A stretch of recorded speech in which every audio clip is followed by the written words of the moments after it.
তুমি কি কখনো ভেবেছ এত ছোট একটা পিঁপড়া কিভাবে এত নিখুঁতভাবে খাবার জোগাড় করে পুরো কলোনিকে বাঁচিয়ে রাখে? ভিডিওটা শেষ পর্যন্ত দেখো আর এমন অবাক করা বাস্তব রহস্য জানতে এখনই চ্যানেলটা সাবস্ক্রাইব করে রাখো, কারণ সামনে আসছে আরও অবিশ্বাস্য সত্য। পিঁপড়ার খাদ্য সংগ্রহ কখনোই একা একা হয় না, এটা পুরোপুরি টিম ওয়ার্কের উপর নির্ভর করে। প্রথমে কিছু পিঁপড়া বের হয় স্কাউট হিসেবে। তাদের একটাই কাজ, খাবার খুঁজে বের করা।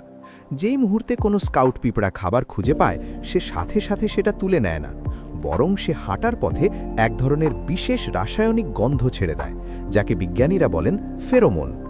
এই ফেরোমোনের গন্ধ ধরেই পেছন থেকে শত শত পিঁপড়া ঠিক সেই একই পথে হাঁটতে শুরু করে।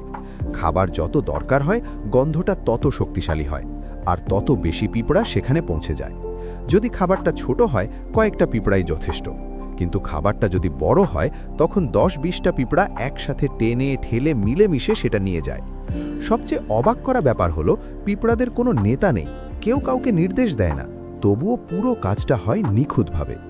বিজ্ঞানীদের মতে এই সিস্টেম এতটাই কার্যকর যে মানুষের ট্রাফিক সিস্টেম আর আধুনিক রোবট ডিজাইনেও পিঁপড়ার এই পদ্ধতি ব্যবহার করা হচ্ছে। ভাবো একবার, যে প্রাণীটা আমরা প্রায় পায়ের নিচে পিষে ফেলি, সেই পিঁপড়াই মানুষের বড় বড় সিস্টেম তৈরির অনুপ্রেরণা। এখন বলো, পিঁপড়া কি সত্যিই শুধু ছোট একটা পোকা? এমন বাস্তব কিন্তু অবাক করা গল্প পেতে এখনই সাবস্ক্রাইব করো, ভিডিওটা লাইক দাও, কারণ পরের ভিডিওটা আরও ভয়ঙ্কর হতে চলেছে।